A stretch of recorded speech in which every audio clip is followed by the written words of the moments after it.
नमस्कार दोस्तों यह तय था कि जो है राजीव कुमार के बाद जो है गुजरात लावी का कोई करीबी ही जो है नया चुनाव आयुक्त बनेगा और नया चुनाव आयुक्त बन भी गया है। नया चुनाव आयुक्त चुन भी लिया गया है। जहां जो है राजीव कुमार के बाद जो है ज्ञानेश कुमार को जो है नया चुनाव आयुक्त चुना गया है, जिनका जो है कार्यकाल 26 जनवरी 2029 तक रहेगा। अब ज्ञानेश कुमार के सामने चुनौती यह होगी कि वे जो है राजीव कुमार से कितना बेहतर परफॉर्मेंस करते हैं। मैं बाद में बताऊंगा कि जो ज्ञानेश कुमार नए चुनाव आयुक्त बनाए गए हैं उनमें क्या क्या खूबियां हैं, मैं आगे आपको वीडियो में बताऊंगा। लेकिन उससे पहले बता देना चाहता हूं, जिस तरीके से नए नियम के तहत यानी 2023 में बीजेपी एक नया नियम लाई थी, जिसमें जो है वह चीफ जस्टिस यानी सुप्रीम कोर्ट के मुख्य न्यायाधीश चुनाव आयुक्त को नियुक्त करने में जो भूमिका अदा करते थे उनको आउट कर दिया गया है। अब इसमें जो है एक प्रधानमंत्री, दूसरा कैबिनेट मंत्री और तीसरा नेता विपक्ष होगा, यानी 3 लोग जो है रहेंगे, 3 तिकाड़ा जो है लोग उसमें रहेंगे। लेकिन जो बहुमत में होगा यानी जिसको 2 लोग सपोर्ट करेंगे वही चुनाव आयुक्त बनेगा। मतलब राहुल गांधी नेता विपक्ष हैं, उनकी भूमिका जो है चुनाव आयुक्त नियुक्त करने में सिर्फ जो है क्रिकेट टीम के एक दर्शक के रूप में है। यानी वो एक दर्शक हैं, सिर्फ बैठकर जो है तालियां बजाने के अलावा कुछ काम नहीं कर सकते हैं, क्योंकि बीजेपी सत्ता में है। बीजेपी के पास जो है कैबिनेट मंत्री हैं और प्रधानमंत्री, वो जिसको चाहेंगे वही चुनाव आयुक्त होगा। इसकी जो है याचिका भी जो है सुप्रीम कोर्ट में दायर की गई है। अभी इस पर सुनवाई होने में कुछ समय बाकी है, लेकिन उससे पहले जो है बीजेपी के द्वारा नए चुनाव आयुक्त की जो है घोषणा कर दी गई। नए चुनाव आयुक्त जो है चुन लिए गए। राजीव कुमार के बाद ज्ञानेश कुमार नए चुनाव आयुक्त बनेंगे। जो चुनाव आयुक्त का चुनने का जो नियम था, जो नया नियम लाया गया था, उसका नाम क्या दिया गया था? The chief election commission other election commission act. इसके तहत जो है ज्ञानेश कुमार को जो है नया चुनाव आयुक्त बनाया गया है।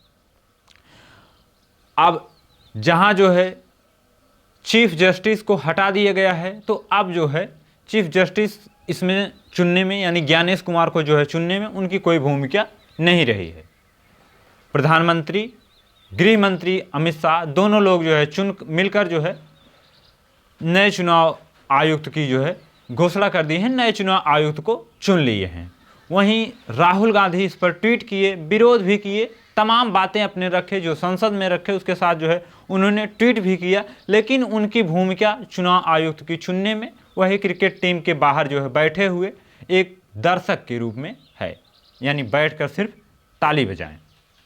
मुख्य चुनाव आयुक्त के साथ साथ जो है विवेक जोशी को चुनाव आयुक्त चुना गया है और सुधीर सिंह सिंधु जो है इसके पहले से ही जो चुनाव आयोग में टीम में थे वो अपने पद पर बरकरार रहेंगे। इसके साथ जो है जो विवेक सिंह जोशी हैं वो हरियाणा के मुख्य सचिव हैं और जो 1998 के जो है IAS बैच के अफसर रह चुके हैं, अधिकारी रह चुके हैं। मैं अब बात कर लेना चाहता हूं कि जिस तरीके से जो है जो ज्ञानेश कुमार हैं उनकी खूबियां क्या है और उनको जो है क्यों चुनाव आयुक्त बनाया गया है। तो जो ज्ञानेश कुमार है, अब बात कर ली जाए ज्ञानेश कुमार की खूबियां की, तो ज्ञानेश कुमार जो है अमित शाह के सेक्रेटरी रह चुके हैं।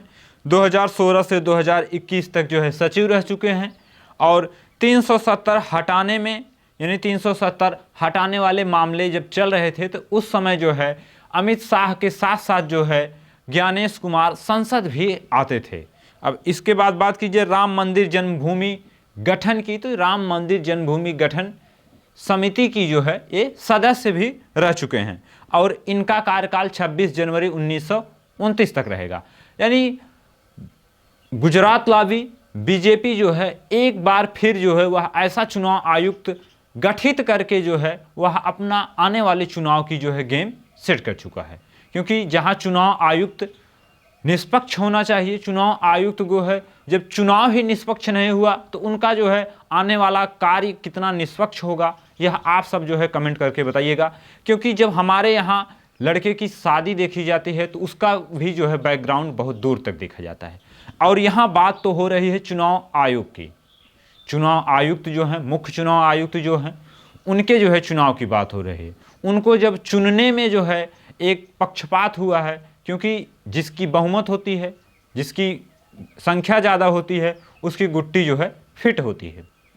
जब चीफ जस्टिस को हटा ही दिया गया है तो जिसको जो है 2 लोग समर्थन करेंगे, एक कैबिनेट मंत्री, एक प्रधानमंत्री, वही चुनाव आयुक्त होगा। तो इसमें जो है राहुल गांधी का काम ही क्या था, उनको भी हटा देना चाहिए था। जहां राहुल गांधी ने ट्वीट करते हुए कहा कि जिस तरीके से आधी रात को नए चुनाव आयुक्त की यानी मुख्य चुनाव आयुक्त की घोषणा की गई बीजेपी की तरफ से, गुजरात लॉबी की तरफ से, यह सरासर नाइंसाफ़ी है। जहां 48 घंटे के अंदर यानी कुछ समय के अंदर जो है सुप्रीम कोर्ट में नए नियम को लेकर जो है सुनवाई है, उसके पहले जो है नए चुनाव आयुक्त की जो है घोषणा कर दी गई। तो आपको क्या प्रतीत होता है, आने वाले जो हमारे नए चुनाव आयुक्त हैं, मैं उनको धन्यवाद करना चाहता हूं कि वो आने वाले समय में अच्छा काम करेंगे, लेकिन आपको क्या प्रतीत होता है कि वे आने वाले समय में निष्पक्ष तरीके से चुनाव कराएंगे कि नहीं कराएंगे? जो ज्ञानेश कुमार हैं उनकी निष्पक्षता कितनी रहेगी, आने वाला चुनाव तय करेगा। आने वाले चुनाव में जो है उनको देखा जाएगा। इसके पहले रहे चुनाव आयुक्त राजीव कुमार के ऊपर बार बार सवाल खड़े होते रहे, चुनाव आयोग के ऊपर जो है बार बार सवाल खड़े होते रहे, लेकिन जिस तरीके से उन्होंने काम किया है सवाल के घेरे में रहकर, तो अब ज्ञानेश कुमार के सामने यही बड़ी चुनौती होगी कि वे किस तरीके से जो है राजीव कुमार से बेहतर परफॉर्मेंस करेंगे बीजेपी के लिए, क्योंकि नमक हरामी तो करना ही होगा। जब उनका जो है चुनाव यानी उनका जो है नियुक्त करने की प्रक्रिया ही निष्पक्ष तरीके से नहीं हुई है, तो वे कितना निष्पक्ष रहेंगे ये आने वाला वक्त बताएगा। आपको क्या प्रतीत होता है कमेंट सेक्शन में ज़रूर बताइएगा। अब हम मिलते हैं अपने नेक्स्ट अपडेट में, तब तक के लिए जय हिंद।